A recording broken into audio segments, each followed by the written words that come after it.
All right. And we live right now. Islam, Islam, Islam, family. Want to rise and give praises to the great God, Allah, and honors to his holy prophet, honors to our holy prophet, Noble Drew Ali Al Hajj, Sharif Abdul Ali, that is. I give honors to our Moorish kin here, there, and everywhere, and therefore honors to all of you who are honoring yourselves by being yourselves. Give honors to our Grand National Seal, Grand National Emblem, National Flag, Divine Constitution and bylaws, and honors to all of you who are a living manifestation and personification of everything that our holy prophet brought to make us a nation. Uh, we have a grand drawing that we intend to bring on the Manifest family. We have our brother guest, you know, most definitely a general, Swift Angel, our brother Muhammad Bey, Jerah Hamid Muhammad Bey, and he will be coming forth, and we will go into a dialogue tonight in regards to dealing with the esoteric truth about competition. And we're going to be talking about what is known now in this era and time as cancer culture. And cancer culture is actually referred to in another term, and we're going to get into that. It's persona non grata, which basically means that you are an outcast, basically. You are not accepted, you're not welcome. And so we're going to go into these things in a minute. But I just want to let my brother come forth and introduce himself, because we're going to both bring these measures forth to our people to uplift them. So again, our subject title going to be dealing with the N.B.C. Cancer culture, which is an act of reactionary suicide daily committed within the conscious community. We're not talking about somebody committing suicide, and harming themselves, physically. We're not talking about that. We are using this language to give you an esoteric example on how people are dying a mental death as a result of going back and forth, dealing with games of competition. So that being said, we're going to come forth now and let our brother take the floor. And you have the floor, Brother Muhammad Bey. Islam, Introduce Islam, yourself. yeah. Islam, Islam. Can you hear me, brother? Yes, sir, loud and clear. Islam, Is my Islam. audio clear as well, brother? Yeah, yeah, I hear you very well, brother. Everything Okay, is okay. just absolutely beautiful. Okay, Islam, gratitude. all right, Islam, Islam, Islam. Peace and love to everyone. I am Dr. Gerald Hamid Muhammad Bey. I am a Consul General of the South Carolina Consular Post Consulate. And first, I want to rise in praise of the great God and Father of the universe, the great God whom we call Allah. And I want to give high honors to our prophet, Prophet Noble Drew Ali, who is the last prophet of this new era and time. He is the seventh manifestation in divine flesh, the seventh angel, El Hajj Sharif Abdul Ali. I give honors to our divine constitution and bylaws of Act 1. I give honors to our Grand National Seal, our Grand National Emblem, and our Grand National Flag. I give honors to this theocratic government in which we all live and can live. I give honors to all of you in the listening audience, and I give honors to everything Moorish, and I give honors to Marcus Mosiah Garvey, who was and is the forerunner to our Prophet Noble Drew Ali. As the brother stated, my beloved brother, Brother Shahid stated, this is going to be a grand occasion, family, and we want you to really pay attention because we're living in crucial times, and knowledge is of the essence. Knowledge of the truth is of the essence, because as we know, you shall know the truth, and the truth will make you free. So I'm going to be reading from a book which is called Noble Drew Ali, The Exhuming of a Nation by Sheikh Elihu Pleasant Bey, known spiritually as Dr. Akhenaten Pert Imharu Tutankhamun Bey, Swift Angel #1 Grand National Chairman of the Moorish American Government and its nation. And the title is called The Esoteric Truth About Competition. To all African athletes, entertainers, politicians, celebrities, heroes, participants, and spectators, etc. More often than not, a person endures a greater hurt from what they do not know than what they think they know. The descendants of ex-slaves in the United States need a crash course in natural uses of their body. If man does not know precisely what the body is to be used for, then he and his fellow men will misuse and abuse it. Noble Drew Ali taught in his Creation and Fall of Man, chapter 1 of the Moorish Holy Quran, that creative fate gave to man, to spirit man, a soul, that he might function on the plane of soul, and gave him a body of flesh, that he might function on the plane of things made manifest. Man is not the soul or the body. His essence is pure spirit, as pure as the divine source from which he came, as pure as from the divine source from which he came.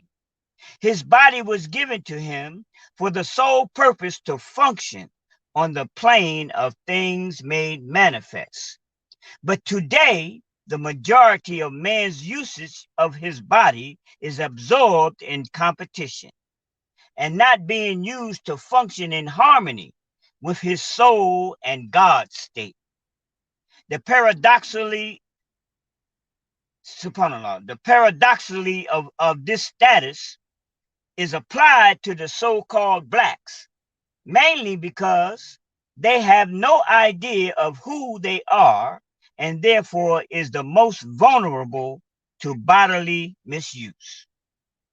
The foundation of Western competition rests solidly upon duality, which spurned the list of little differences used by Willie Lynch, a matter of mental slavery among men.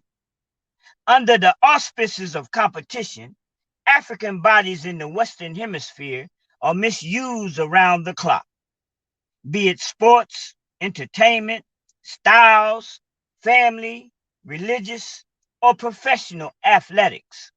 The body is subjected to stress, drugs, garbage foods, injuries, concussions, and unnatural diseases manifold. Forgotten is the most basic of all bodily functions, health. In speaking further on the divinity of the human body, Ali teaches, the blessings, O man, of thy external part are health, vigor, and proportion. The greatest of these is health. What health is to the body, even that is honesty to the soul. Competition is now used as the home of physical fitness. What the once called colored people must come to realize is competition has nothing to do with health.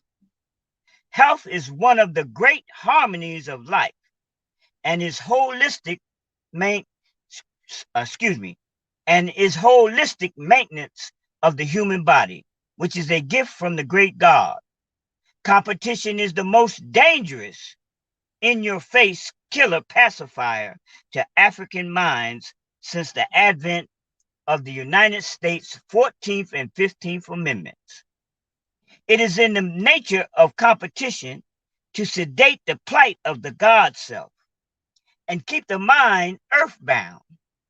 Rarely is the poisonous side of competition discussed, although death is most assured results. To write the laconic truth of the word competition is to reveal it as competition is Satan's world of rivalry. It is ruled by the multi-headed beast of Europe. It is ruled by the multi-headed beast of Euro nations whose heart is a secret society called the Illuminati. All competition is naught, negative, paganistic, and polytheistic. It offers no salvation to the credible side of consciousness. Or, in the words of those who tell the English what a word means, Black Law's Dictionary quotes, competition, contest between two rivals, the effort of two or more parties acting independently to secure the business of a third party by the offer of the most favorable terms. It is the struggle between rivals for the same pride at the same time. Compete, to contend emulously, to strive for the position, reward, profit, goal, etc., for which another is striving. Webster's College Dictionary quotes competition, the act of competing, rivalry for supremacy, a price or favor. If the reader notices a strong distinction in the author's definition of competition, then those of public dictionaries, it is purely in the application of the word. It is in the best interest of the European publishers of the dictionaries to give the esoteric meaning.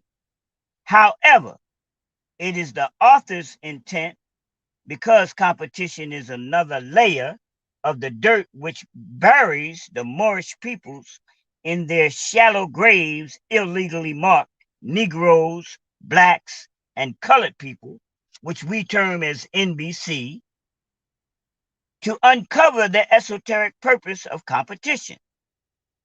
Excuse me. Understanding competition is similar to knowing the power of a stop sign. There are clear warnings in both words.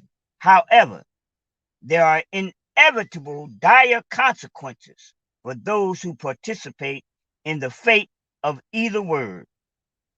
A few fools will try a stop sign, but those who compete are too many to count. The history of competition. Organized competition began in ancient Babylon. The site of Babylon is now in Iraq, about 55 miles south of Baghdad. Competition originated in the dirty mind of the ruler, Nimrod, Genesis 10 and 10. Nimrod, son of Cush, grandson of Ham, made rivalry between his kingdom in the land of Shinar and the kingdom of heaven. Bear in mind that heaven refers to man when in his God state of mind.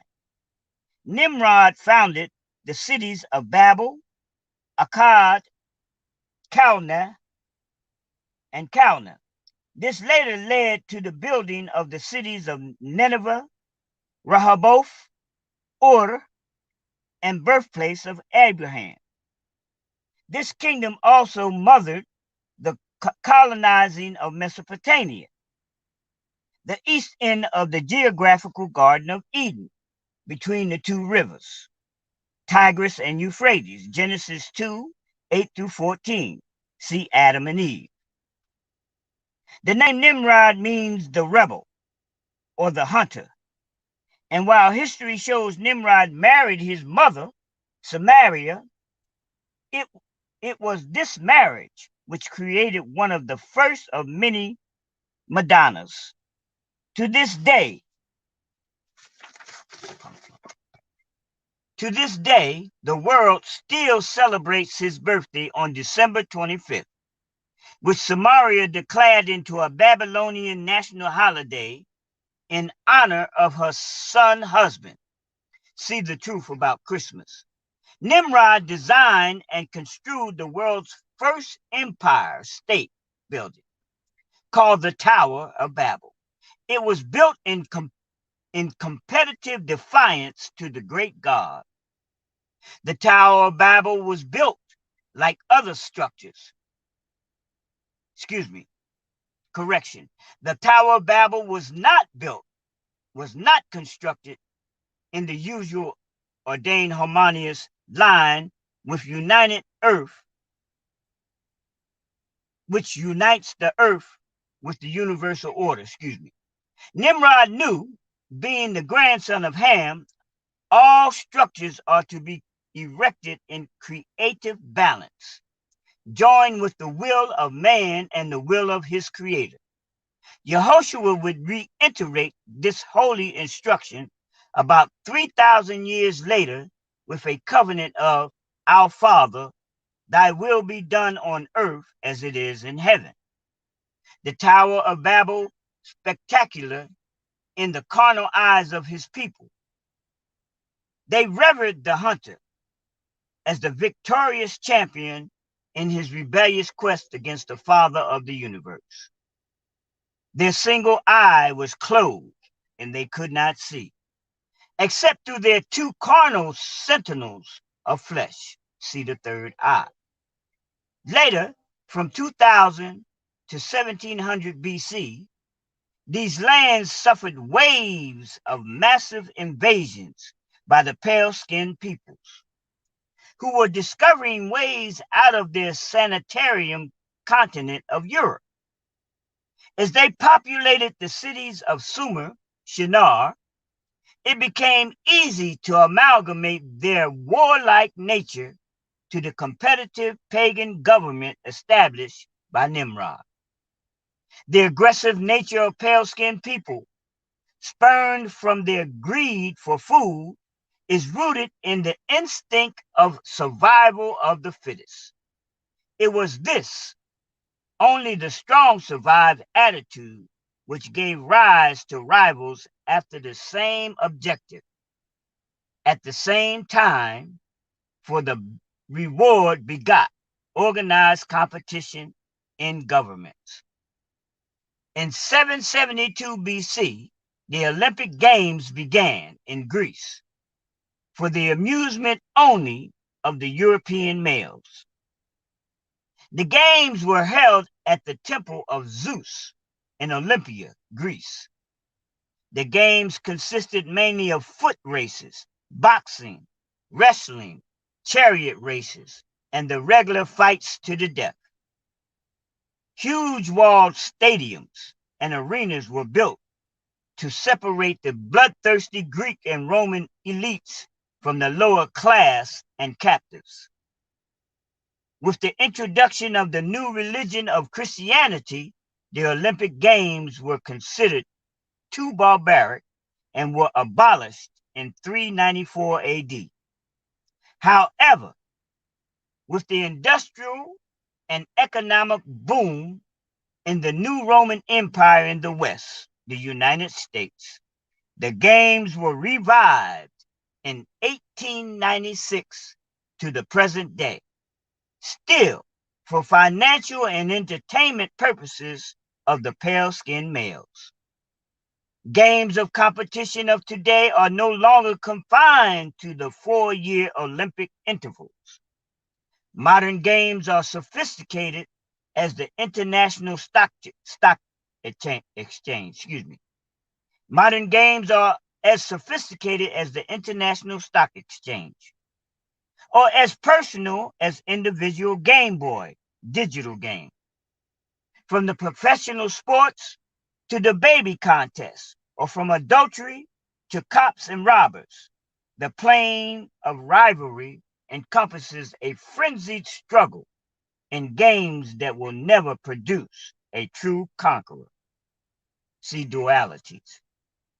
So, what does games have to do with Black folks?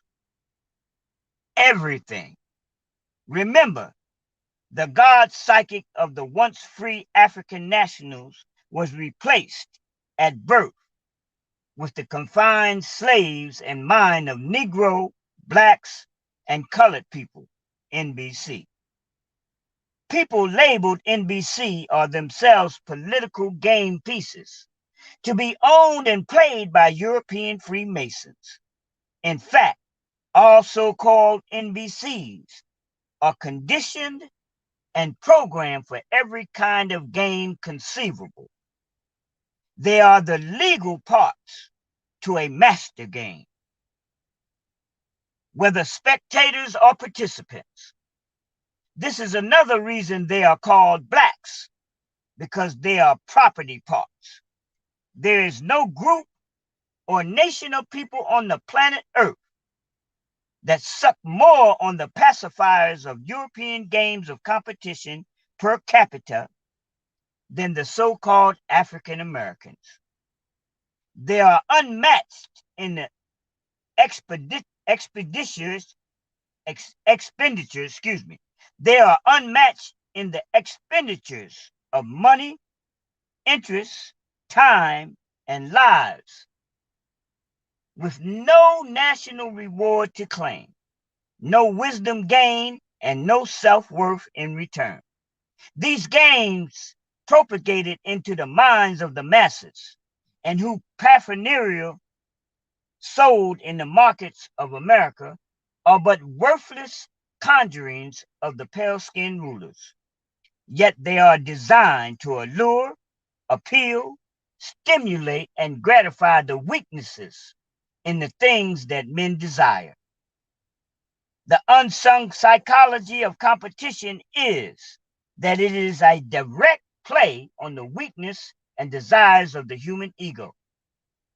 The N.B.C. people who slumber in the United States today have little comprehension of the magnanimous enslaving powers of competition, nor do they know the full explanation and the hidden costs of keeping up with the Joneses, unless it is possible to beat someone at their own game.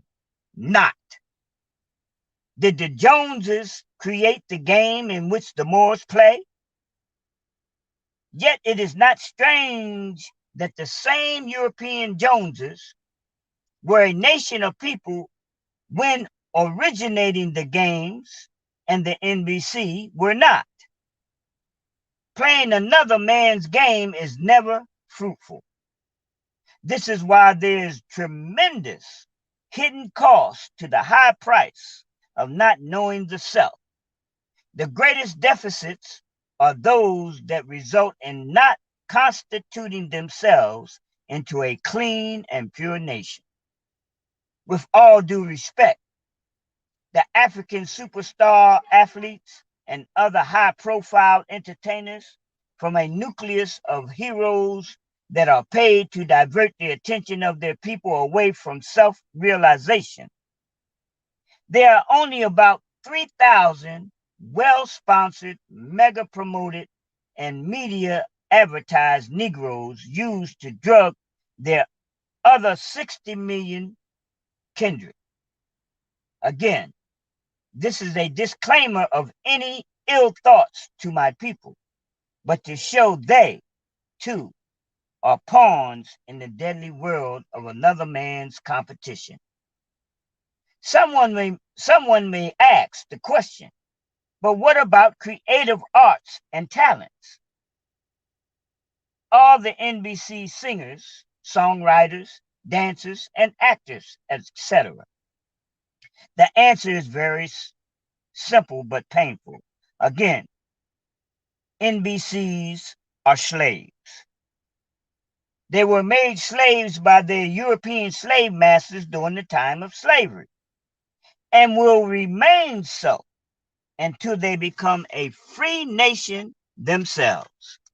Thereby, all things created by slaves are manifests of a slave mentality and used to benefits of the free. Hence, all songs produced by slaves are in fact slave songs, and cannot be songs of freedom. There is never a time when a slave can sing a freedom song because the status of a slave is never in the realms of freedom.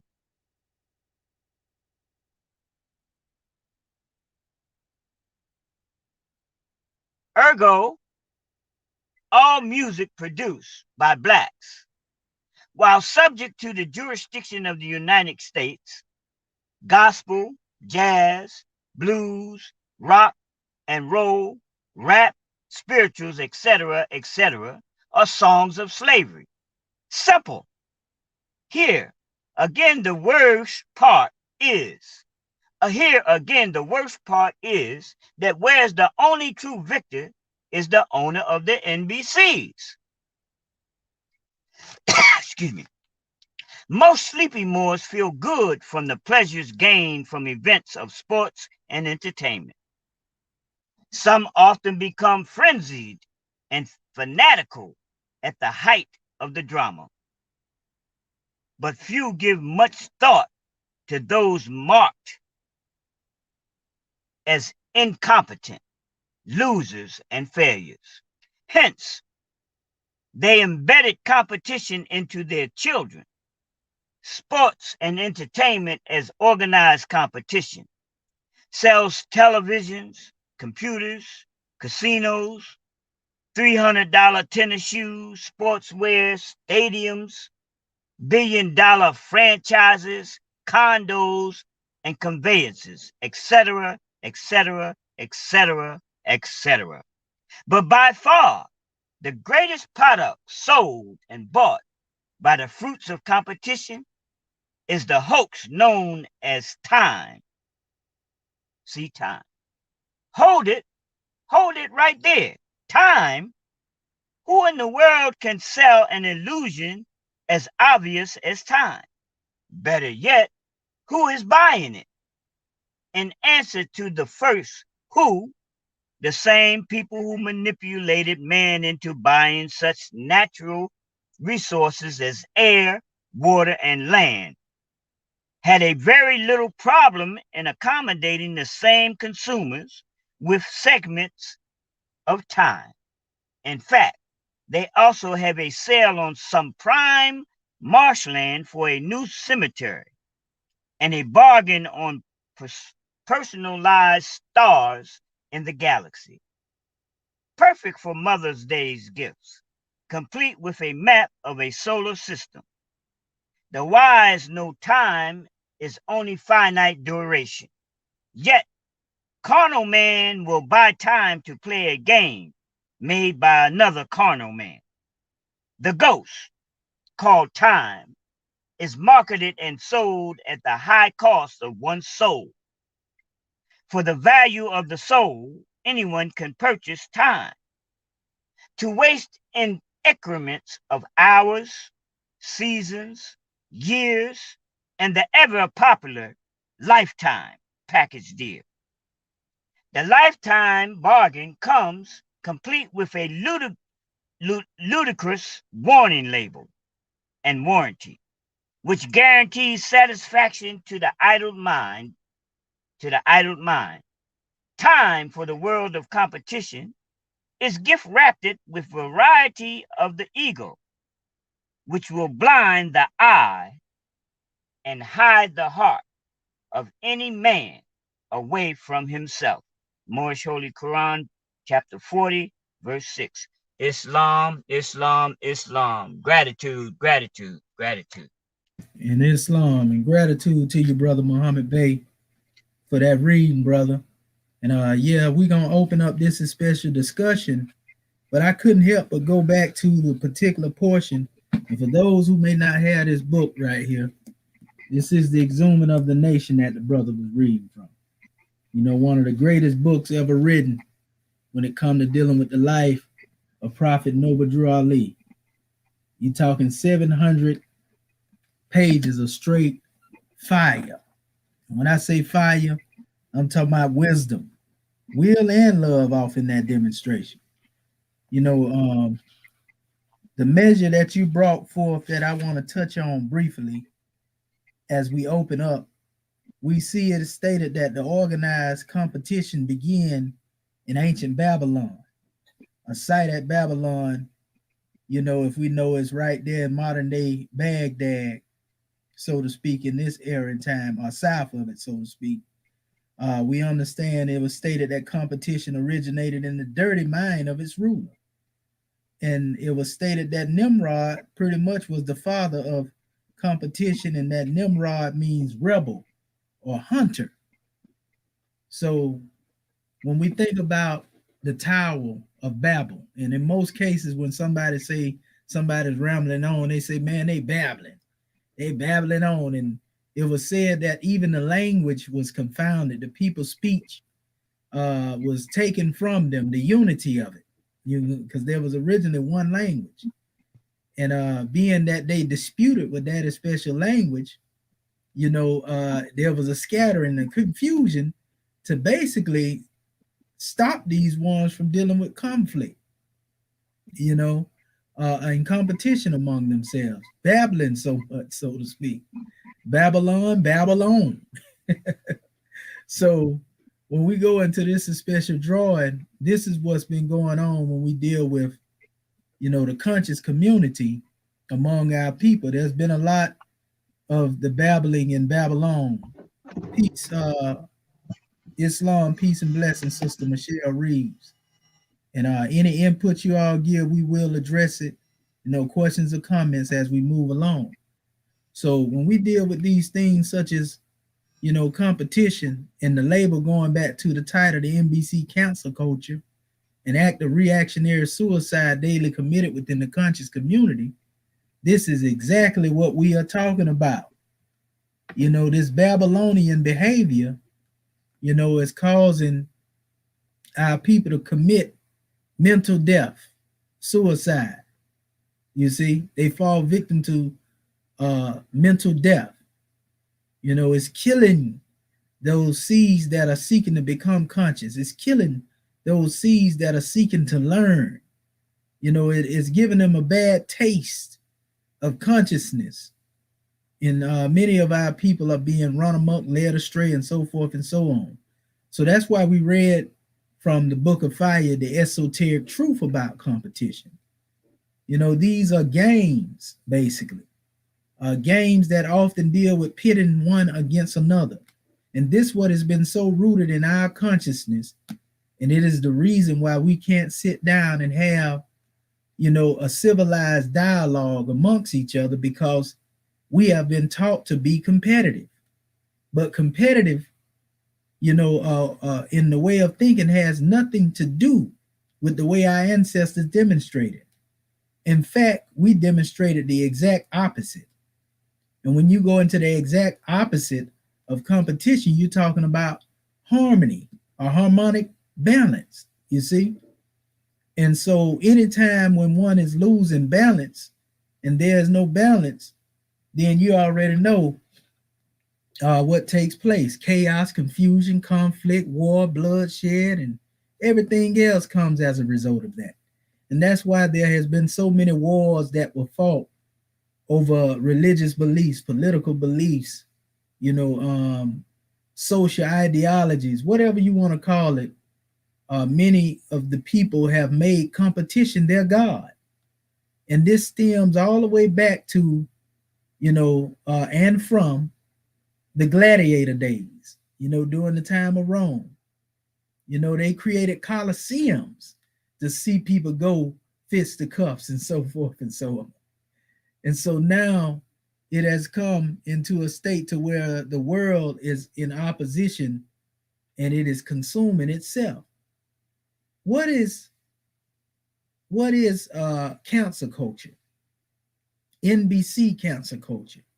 You heard us speak of the concept of Negro, black, colored, and so forth and so on. And we know that these names allude to particular conditions. Negro, we know, goes back to Negro Acts. We know what takes place. If you don't, all you got to do is look it up, and it's all over the place now because the awareness has been brought to the masses. So then you deal with what we call, the black codes.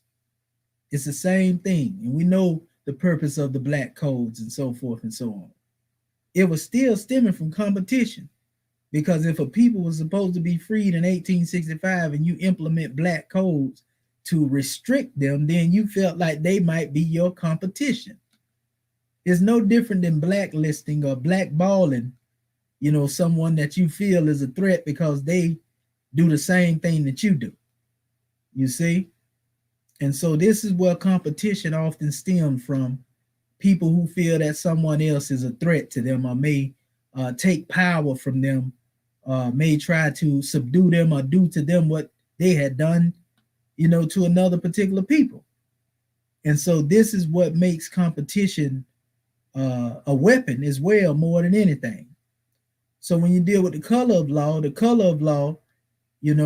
which is, the aspects of where one is dealing with being treated a certain type of way based upon the way that they have been labeled. So if I can make you a criminal, then you automatically come under the jurisdiction of the color of law, and I can treat you as you are. I can do what I want to do to you. You lose all of your rights. What you say mean nothing. And it's always based on an officer's statement, even. It's always based on an official statement, so to speak, right? Even if that official is dead to the wrong, but this is the way it is. And all of this again goes back to competition, because it's history behind it. It's guilt behind certain things that was demonstrated in the past. And ones know that these things are not forgotten, because you have these things still going on right now in this era in time. People still being mistreated, people still being molested, run amok, led astray, and so forth and so on. And so now one say, oh, they're going to try to retaliate, they're going to try to do this. So now it's the sense of, I got to watch over these individuals, because I know what I've done to them. I know what they're thinking, as far as what took place to them, what happened to them.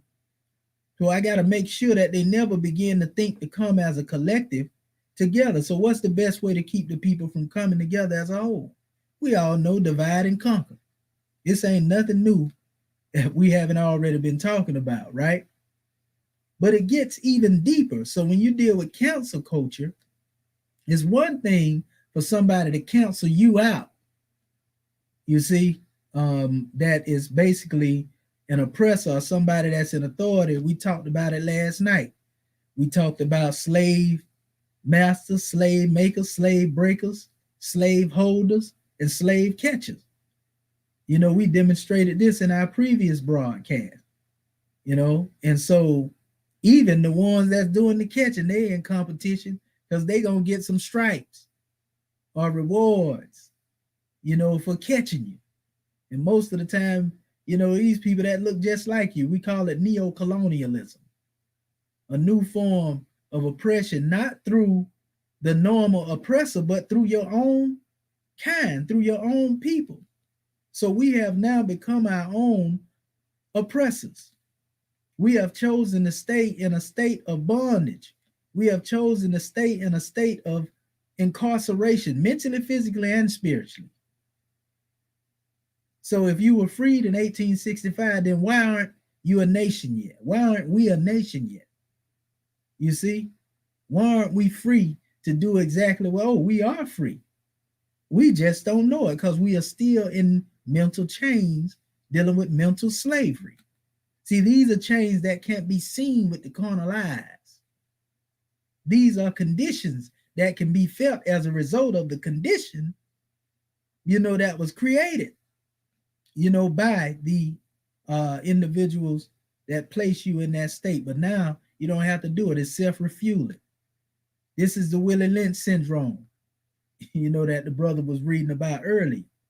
So cancel culture has become now the culture of the so-called Negro, Black, and colored people. We have begun to cancel each other out, is what I'm getting at. When you deal with these games of competition, going back and forth with each other over doctrinal differences where we may have been indoctrinated to a certain degree, we begin to cancel each other out. Well, I don't like him because he looked like this. I don't like her because she looked like that. We got a problem with ourselves, even so much so, oh, she got nappy hair. Oh, they got good hair. Small petty, a list of little differences, so to speak, right? And then you have even what we call a classist struggle. Not the classist struggle dealing with just the common society, where you're dealing with the rich, the middle class and the poor and so forth and so on. But there's a classist struggle even in what would be considered the lowest class of society. You have people that's in the community of the impoverished that many of us come up out of. They know it. It's a classist struggle even there. You got some people in the ghetto that think they better than other people in the ghetto. This is the truth. Some of them think, oh, this is the middle class. These people more wealthy, and they ain't nothing. Them people right there, stay away from. So we have a class struggle or a contradiction, that exists right within our own communities. And we ain't the only ones. The European have contradictions that exist as well in their community. You see, the world over has contradiction that exists within their community, even amongst the Latino community. It's the same thing. You got, Cubans may not get along too much with, Puerto Ricans. And, it's a whole dynamic that just goes throughout the world. It plagues the world. You see? So everybody has been taught to think along the lines of us versus them, you versus me, my family first and yours later. I got to get mine and you better get yours. You see what I'm saying?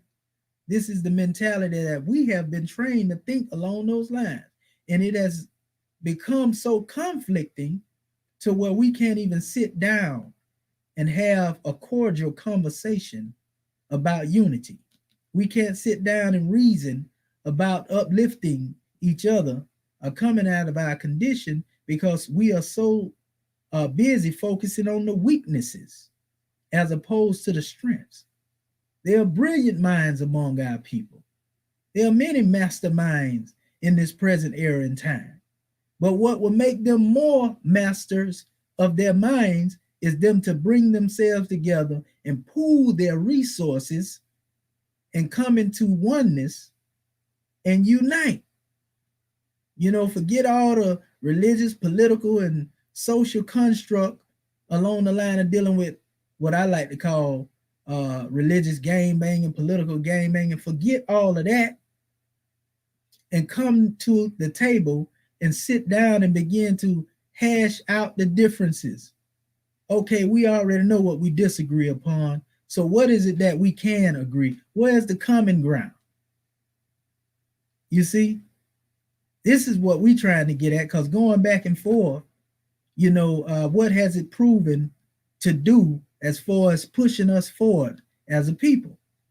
We know we disagree with each other based upon doctrinal differences and, particular political ideologies and everything else. But one thing about anybody else, Islam, Brother Kirk Harris, one thing about everybody else and other cultures, regardless as to how much they disagree, most of them have no problem at some time sitting down and establishing a plan of survival for their people. And we in some trying times right now. So we are trying to survive as a people. And in these trying times, the only way that we can survive is with us. Y'all know the old song, there's no me without you. There's no you without me. You see? We have to be the change that we seek. Self-determination is the order of the day, and I'm going to keep harping upon that until we get it. Self-determination is where you determine within yourself that you're going to do better. When you determine within yourself that you're going to do better because you know better. And when you know better, you are able and capable of doing better.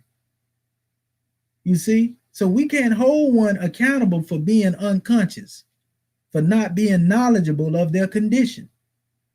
But when one knows better, And one continues to move along the lines in ways that have to do with demarcating and separating themselves, so much so to where we are basically literally going to our demise. We dying daily without a purpose, without a plan. When we going through it like that right there, you know, all I can say is, that's hell on earth. You see, even heaven is but the change of a state of mind. So what are we doing this for? Are we out here trying to gratify ourselves and lift ourselves up to a particular pinnacle just to be seen? Are we trying to secure ourselves? A lot of them you hear them talking about, I'm trying to secure the bag. But they don't know that they in the bag. They don't know they was bagged a long time ago. While you playing games of competition and chasing the bag or getting to the bag, as they like to say, you are the bag. As long as you remain somebody's property, you on the stock market. All they got to do is lock you up and put you in a place of human warehousing. And then they making somebody that may not be worth anything, don't have a pot, to urinate or defecate in or willing to toss it out of. But in all actuality, they can take you and warehouse you and make $100 off of you a day, $1,000 off of you a day, based upon whether you're dealing with a state or a federal jurisdiction. You see? And then you see our babies, the young seeds coming up in these institutions, conditioning them to continue the same vicious cycle that we came through. And it's like we just can't get it right. Y'all know the story, Humpty Dumpty, sat on the wall, had a great fall, and all the king's horses and king's men, with all of them that was on the manifest, they couldn't put him back together again. So there's a time where one have to say, man, we literally dying out here, man. This is, for survival. We got to do what's necessary, man, to sustain ourselves. So it's a must that we come together. One thing I can say is when our people came over here on them ships, you can bet your bottom peso or bottom dime or penny that you have somewhere, in your jug, that they all had one thing in common. They was thinking about getting free. They all was thinking about getting free when they was being snatched away from our homeland. They weren't thinking about who gonna capitalize, and try to be the one that was at the head of this, and it didn't matter. Whoever got the ups, man, y'all do what you need to do so we can try to get ourselves up out of this situation. That's what they was thinking about.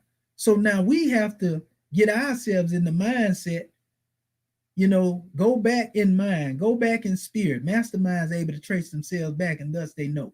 Place yourself at the bottom of that ship right now.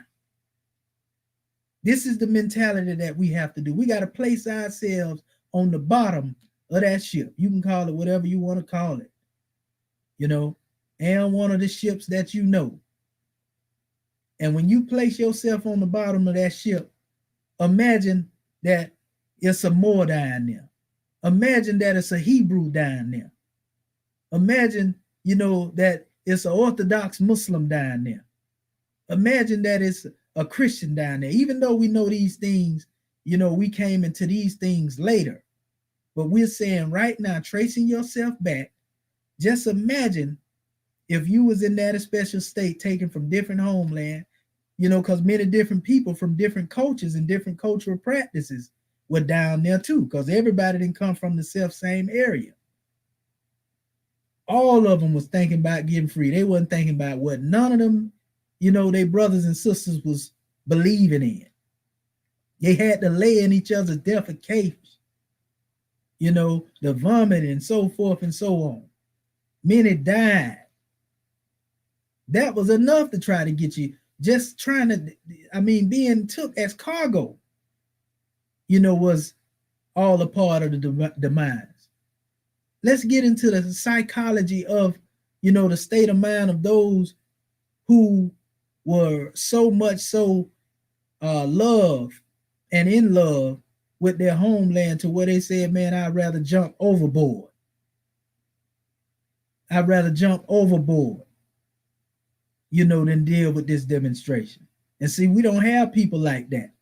None of our people are willing to jump ship, because they so caught up in the fear, false evidence that appears as that which is real.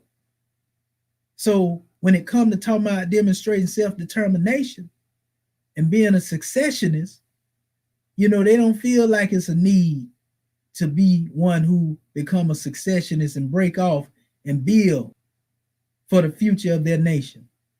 If you don't want to build for the future of your nation, that means you don't love your babies. And what it tells us is that when you go into the Piscean record, my people are destroyed for a lack of knowledge. You see, and what, there's plenty of knowledge out here now. He said they were destroyed for a lack of knowledge, but what people don't really go and quote is that he says, since you have rejected knowledge, and I will reject you and your seed after you. And we ain't getting biblical or religious with you. You see, we just letting you know we know the lingo. So if this is the case, if you will reject your seeds after you, by you yourself rejecting truth, then you sentencing your future to the same conditions that you came up under. So how does that make you look in the eyes of the generations that are coming behind us? Are you here to solely build and secure yourself, the needs of yourself, or are you trying to build for the future? Are you laying a foundation for them babies? Because it's time to teach them. This pandemic give us every excuse to be able to teach them. Start homeschooling them, giving them a curriculum that has something to do with that which is better than what you had. And I know many of us think that what we had was good if we had a bachelor's degree, if we had an associate's degree, if we had a master's degree and so forth. And I know we think it's good. We got a good European education, right? But what have we done with those talents to aid and assist ourselves? How have we benefited from our own talents? Because we have taken those talents and other people have capitalized off of those talents. And we continuously basically toss more dirt on ourselves, and bury ourselves deeper, in that special grave that is basically a shallow grave, but still don't nobody know you're there. See, we took on a westernly course and buried the African God man, code name, Hiram Abiff, right? Buried in a shallow grave of assumable jurisdiction, being told that he was N.B.C, Negro, black, colored, Ethiopian, everything else, right? And how was he slew? He was hit in his heart. In one aspect, he was hit, in his throat. That's suppression of the speech right there. So what you babbling about then when you can't talk? When you ain't got freedom of speech? Yeah, freedom of speech, but watch what you say. We got a brother out here in the media now that just had to learn that the hard way. You see?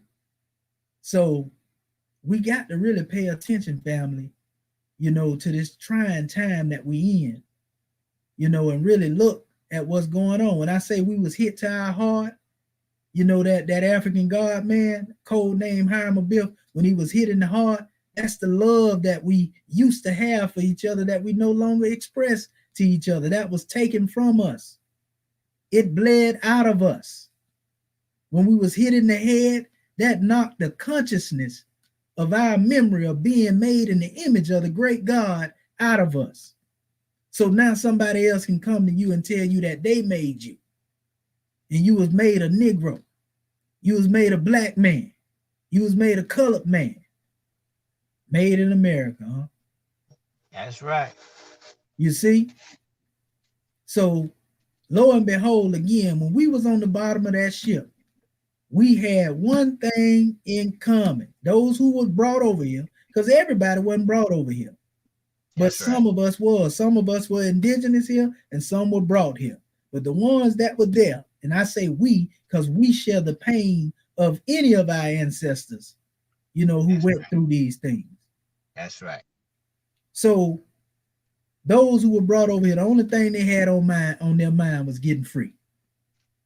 They wasn't thinking about competition, being competitive with each other. And many of our people have wasted time. All these brilliant minds amongst us, but are we really brilliant?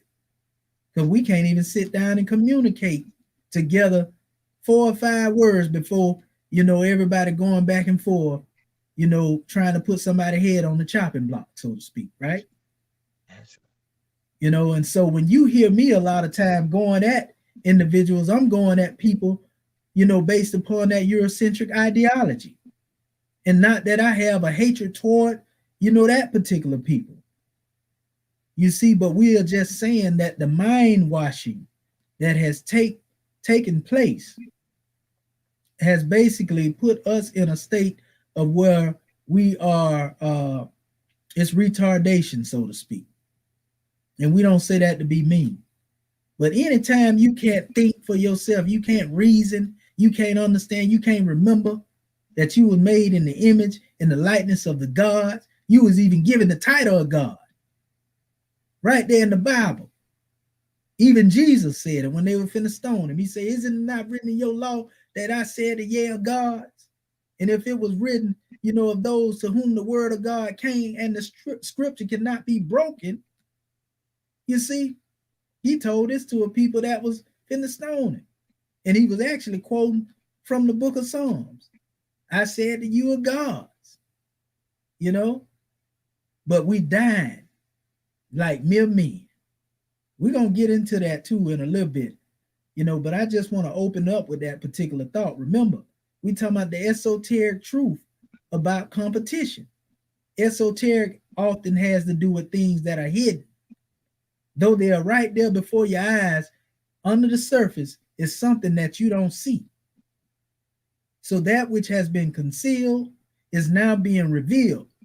That's what we do. That's what an Egyptian adept master, that's what a hierophant does. He reveals the light. You see? So our subject title, and we finna pass it to our brother Muhammad Bey, is again the N.B.C. cancel culture and the act of reactionary suicide daily committed within the conscious community. We canceling ourselves out with the behavior we demonstrate. So that being said, that's my portion right there, brother, at this time. And we want to see what our brother Muhammad Bey had to bring on the manifest. Islam, grand man. Breathe on. Islam, Islam, Islam. Grand demonstration, brother. And I won't be too long. While I'm sitting and I'm listening and contemplating on the subject matter when you're talking about competition, and in the reading, one of the things that stood out and that was really, really prevalent is that while it has the appearance of being beneficial and full of profit, this is what I would put forward to the listening audience. With all of our entertainers, and this is not to bash them, but this is to get us to reflect as a nation of people. With all of our entertainers, all of our politicians, all of our athletes, with all of the monetary gain that they have accumulated, let's just say, okay, all right, we'll say that there's 60 million of us, the so-called blacks and African Americans. We know that you're Moors, right? We'll say that. That's 60 million. And as I recall, we have some of our athletes that are worth more than $60 million. Wait a minute. Let me see if I get this. We have some of our athletes, some of our entertainers that are multimillionaires, multi-billionaires. Not saying that they shouldn't have what they have, but I just want you to reflect in terms of what is the true benefit. Is it a benefit for them as individuals for doing what they do the way that they do?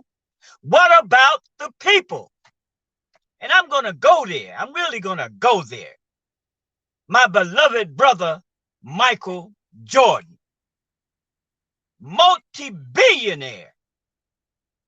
Now, let's think about it. Here is a brother, and you know, yes, definitely he's great at what he do.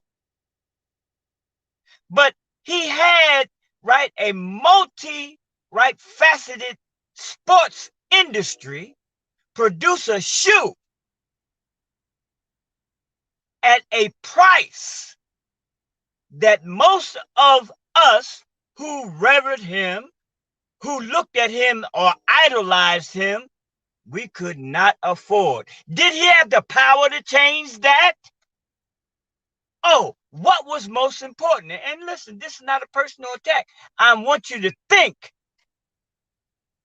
If there's 60 million of us, and we take the monetary gain, the so-called wealth combined of all of our athletes and entertainers, is that not enough money whereby they could put the money together, pull the resources together, right, and have enough to give every man, woman, and child of our people $1 million apiece and have change left over? But that's not what's on their mind. And this is not their fault.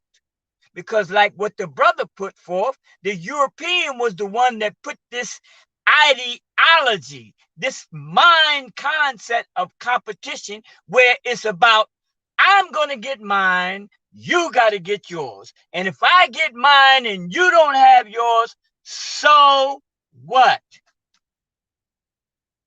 And that's the bottom line, family.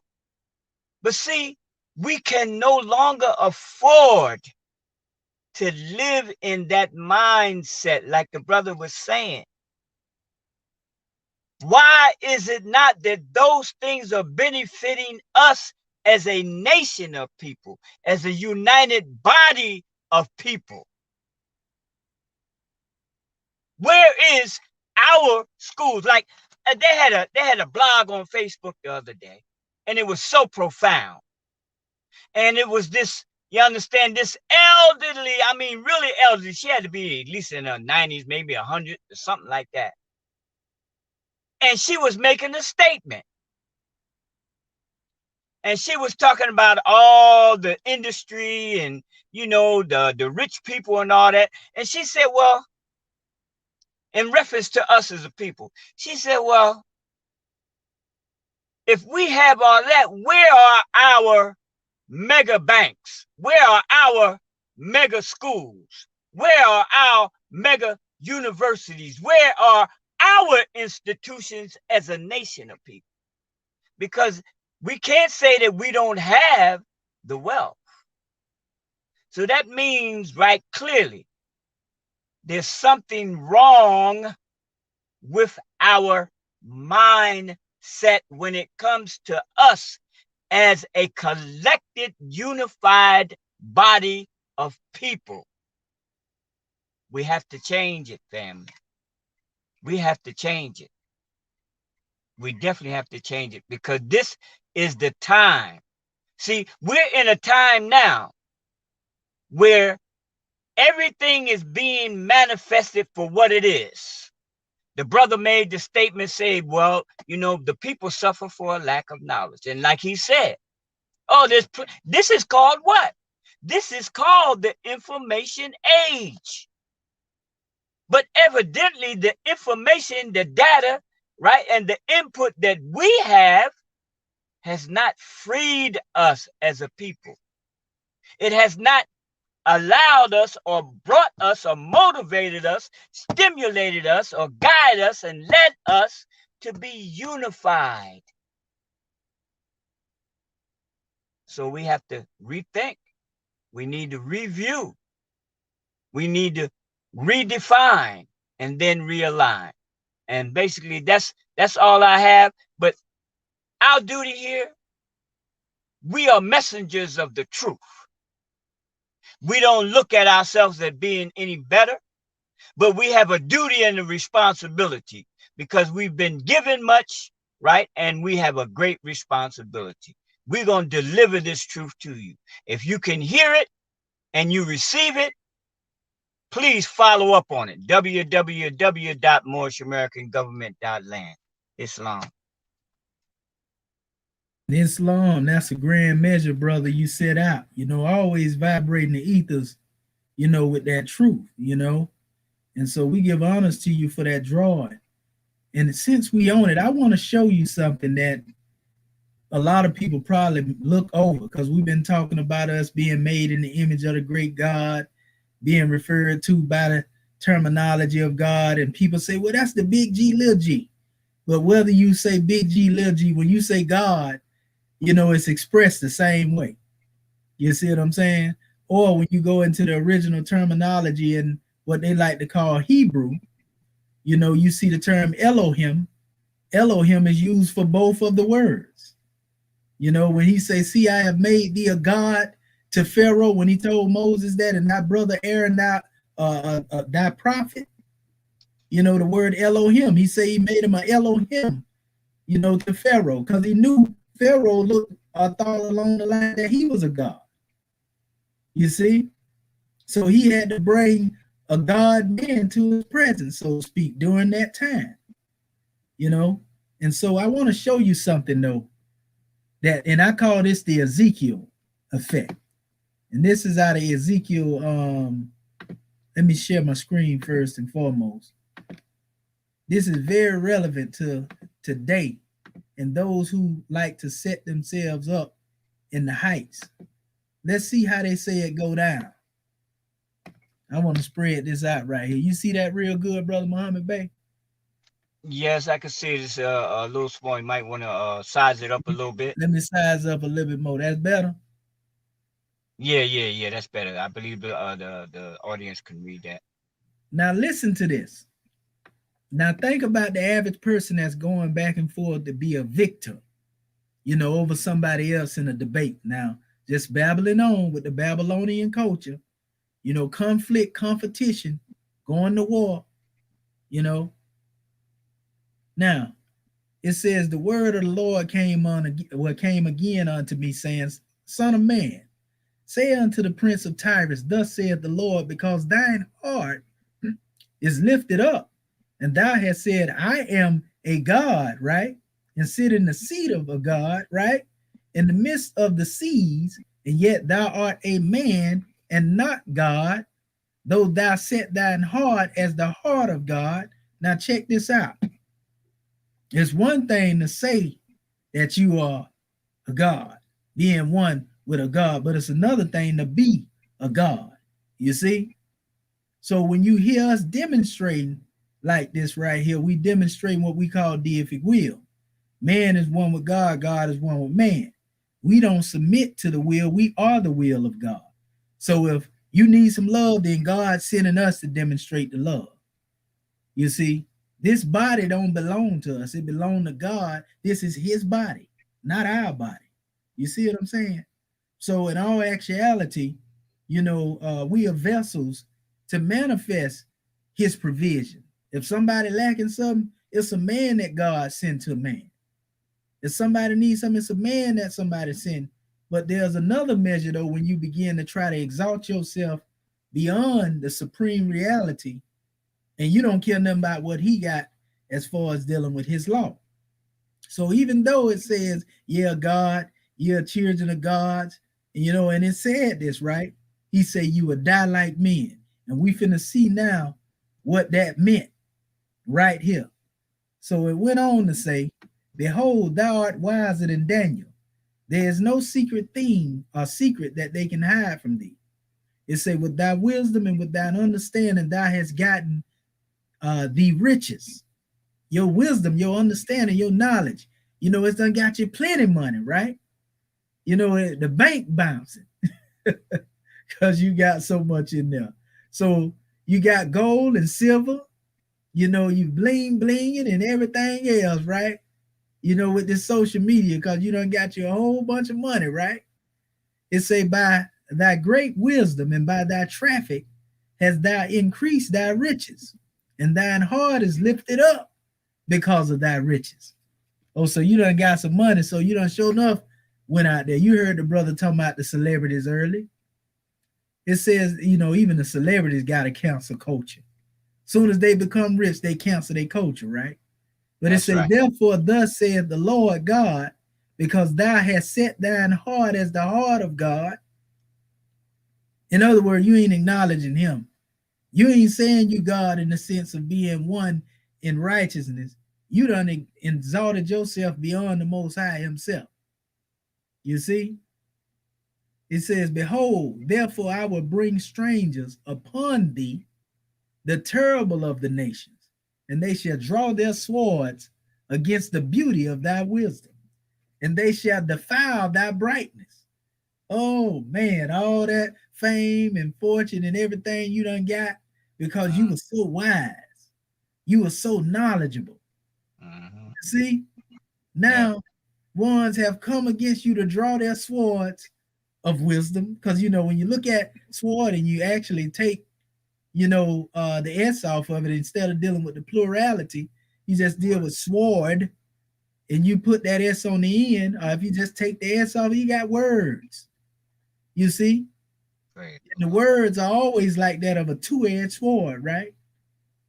you know so they draw their swords against the beauty of thy wisdom. This is somebody that's coming to show you that you don't know as much as you think you know, right? And you got all this wealth you done accumulated. They say, they shall bring thee down to the pit, and thou shalt die the deaths of them that are slain in the midst of the seas. Wilt thou yet say before him that slayeth thee, I am God? But thou shalt be a man and no God in the hand of him that slayeth thee. You see what I'm saying? In other words, if you a God man and you a true and living God man, then how do you find yourself in this position to where now you get slayed like a mere man? Mm. You see what I'm Mm. saying? Somebody stand over you like a Make it mere plain. man. You Make it see, plain. gods don't think like slaves. That's right. If you demonstrating in that particular capacity, and for those who may not be understanding the difference when you express, this aspect of dealing with God, first and foremost, the origin of the word God in and of itself is always referred to, you know, a man, right? Now they translated the word Yahweh, the words El and Yah, into that special word, God, for an expression to give you some understanding. But we know the word God didn't even exist when these scriptures were revealed in their original languages. So don't get in your feelings. So that's why we use the term in the teachings of Moorish America. We say, what do we sometimes call Allah? We call him the great God. Mm. You see, to let you know he is beyond, all of the other gods, so to speak. You see? And we do that when we referring to dealing with a people who may not be familiar with, who Allah is. By using that name, it might alienate some. The origin of the word God goes back to Goma, Oz, the Ba, which is actually supposed to be, they say, wisdom, strength, and beauty, right? That's a whole nother measure. We can also trace it back to the first letter in the name of the Most High God. Some people say Yahweh, Yod, Hey, Wav, Hey, and YHWH, but that Y is Yod, YOD, right? Yod. And so the Y being interchangeable with I, later the English, they tried to come up with a J, but we know J is interchangeable with G, and that's also an origin of dealing with this word God, so to speak, right? But nevertheless, the Most High has attributes. He has names, that deals with exactly his qualities, his character, and them attributes like we spoke of was love, truth, peace, freedom, justice. These things manifest through men. If we on the earth right now and justice come to us, it's God that's giving you justice, but he gonna give it to you through somebody that look just like you. So that's why we teach in the Moorish teaching, when Allah speaks to man, he speaks through man. But here we have one that's supposed to be a God man, proclaiming to be a God man, and somebody standing over him. He was wise beyond, all those who had wisdom. So it say, will thou yet stay before him that slayed thee? I am God, but thou shalt be a man and no God in the hand of him that slayed thee. Thou shalt die the deaths of the uncircumcised by the hands of strangers. For I have spoken it, said the Lord God, right? So that's a powerful demonstration right there when you deal with one who has lifted themselves up, so to speak. They're going to exalt their throne above the stars of God. So you see the Luciferian effect there, the Luciferian doctrine here. You see? And this is just the first degree of the fall. Because you got Lucifer, Satan, devil, dragon, and beast. And when you get into a state of bestiality, this is where the competition is real. It get real interesting now. Because you might see some physical conflict, when the beast mode is on the manifest. But if you demonstrate being a reflection of the great God, then be that in the image, being made in his image. Because Satan, we are told in the 101s, also give himself the title God. You see? So this is a powerful measure here.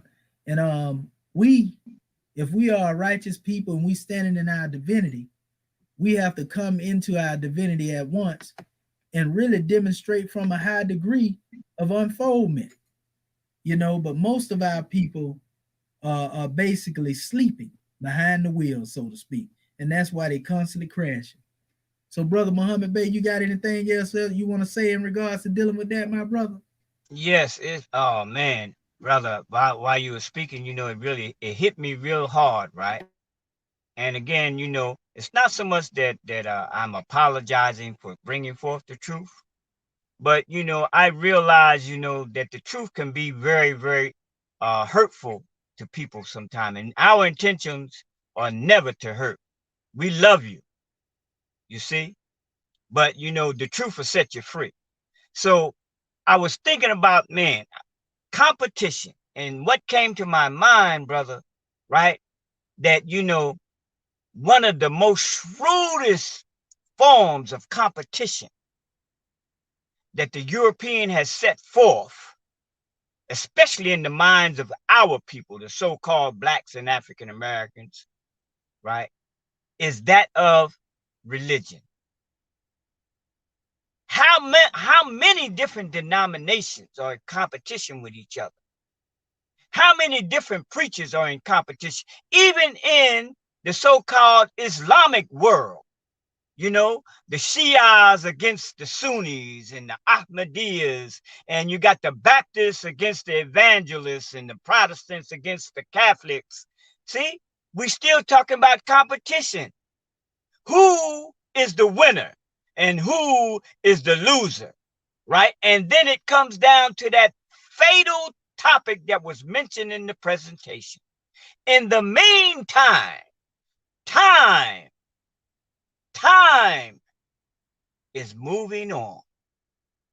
Generation after generation of this competition. And what is the result? We know that, right? Doing the same thing over and over and over and over again, looking for different results, right, is termed in the medical world as insanity. And it's real, family. We have mental issues. What does that mean?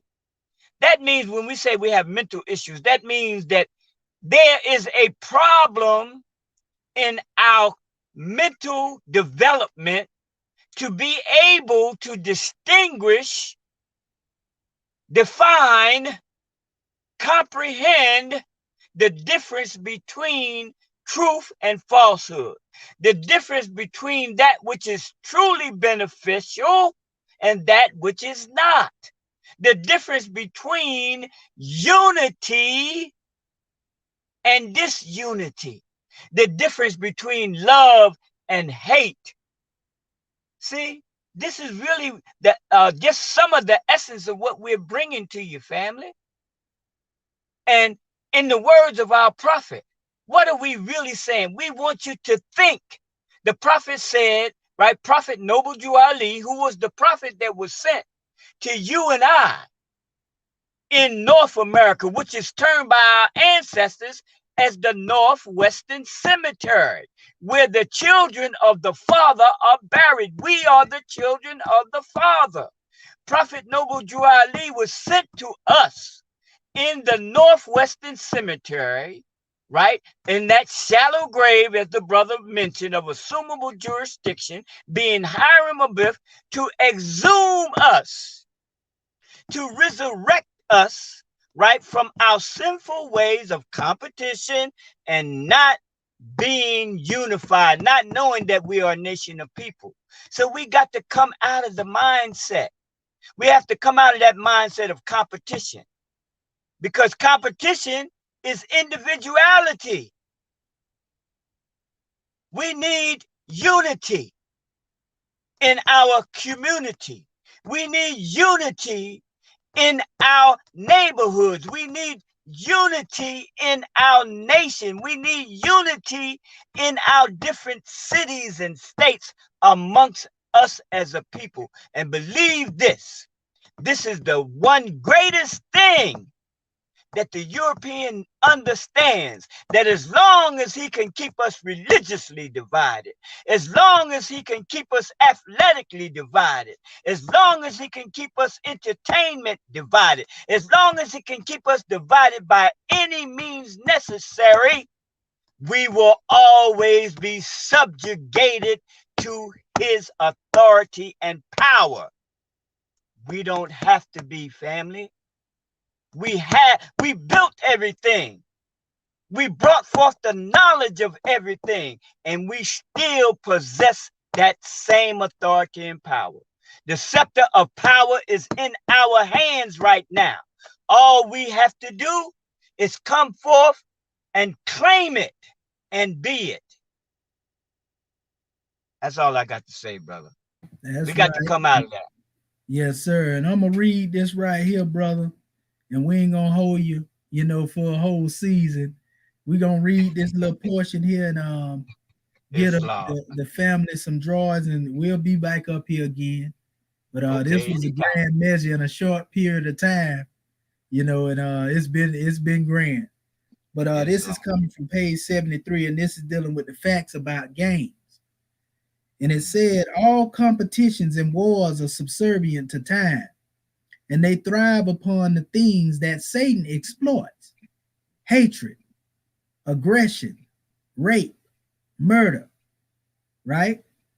Envy, vanity, racism, theft, jealousy, malice, nationalism, lewdness, misery, slander, multination, pogrom. Ironically, competition is a development from rivals of identical or similar statuses. The life of one is contingent upon the other and ultimately acquiring the same negative results. They are alike, yet are competitively classified as different or greater. Losers versus winners, heroes versus villains, whites versus blacks, slave masters versus slaves, civilians versus convicts, gamblers versus preachers, cowboys versus redskins, lovers versus players, saved versus sinners. It is the thrill of victory to one brother over another brother, or his agony of defeat. Yet in the world of dualities, competition made fools of the entire family because it devours both the participators and the spectators alike. In the grip of competition, there is no distinction between the two. Man is not created to gain strength from weak sources. He must grow in wisdom by the exercise of thought. When his mind is idle or pacified, is also when he is most weak and vulnerable. Most men born into the socially induced world of competition have adapted so well until they accept it to be normal. And they live each competitive day without question.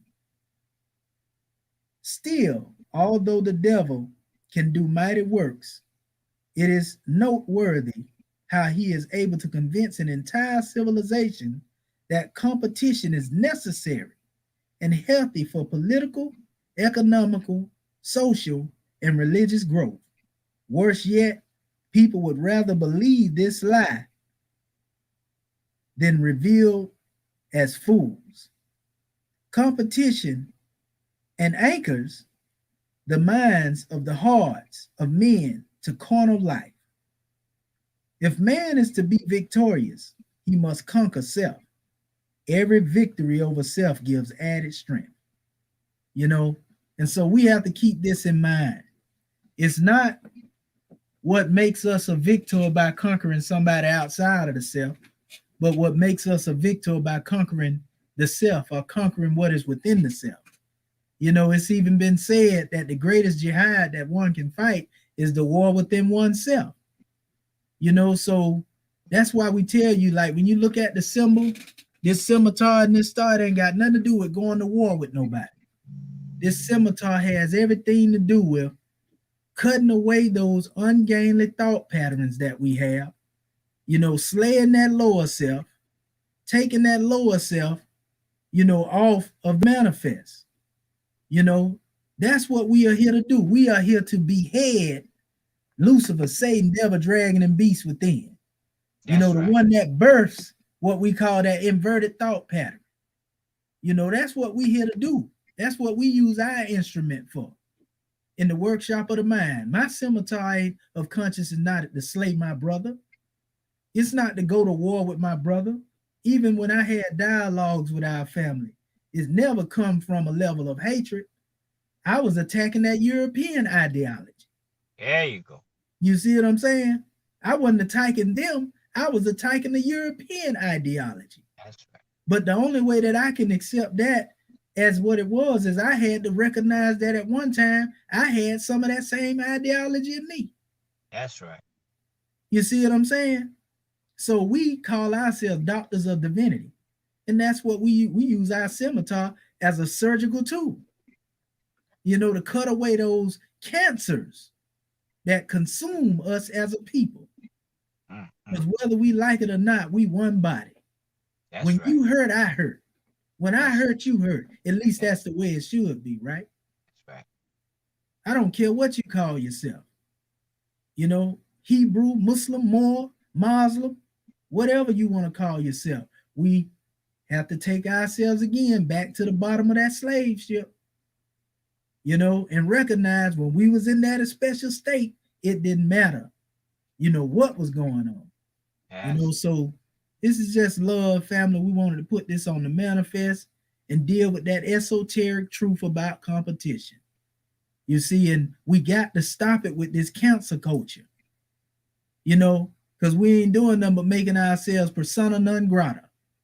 And if you don't know what persona non grata is, that basically means somebody that's been banished, ostracized.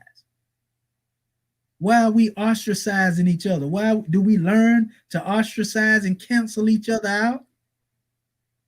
If you slay all of the warriors that's supposed to be on the front line, then who gonna fight the war?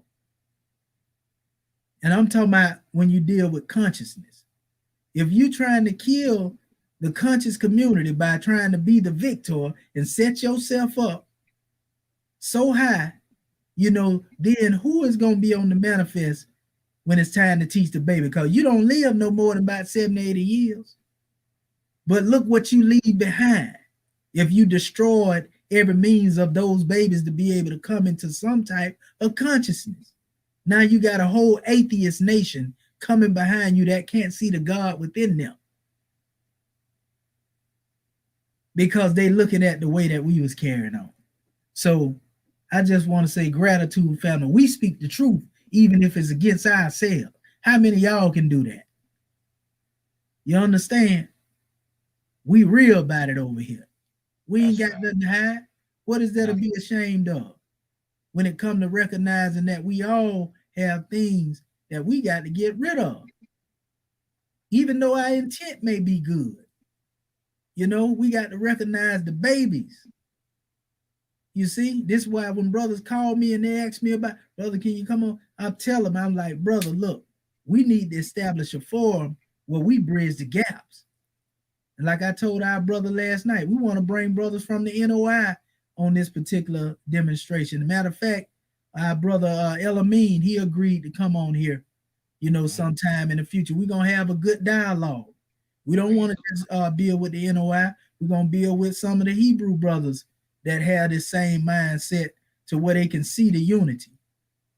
We want to set a trend where we are bridging the gaps. And in order for us to be able to do that, we got to expose this esoteric truth about competition. We got to expose what has been hidden. So at this particular time, brother, I just want to say gratitude to your brother Muhammad Bey. And we're going to let you go likewise, out. brother. And we're going to go out in style. I'm going to just play this particular measure right here to our family and get them some entertainment, so to speak, for upliftment. And just pay attention, more, and we're going to take it out after this right here. Wisdom, will, and love. Wisdom, will, and love, my brother. Yes, sir. Wisdom, will, and Anytime, love. anytime, any place, brother. Islam, and you already know, brother, you welcome. And that's sharing, Islam. right, brother Muhammad Bey? Yes. All right.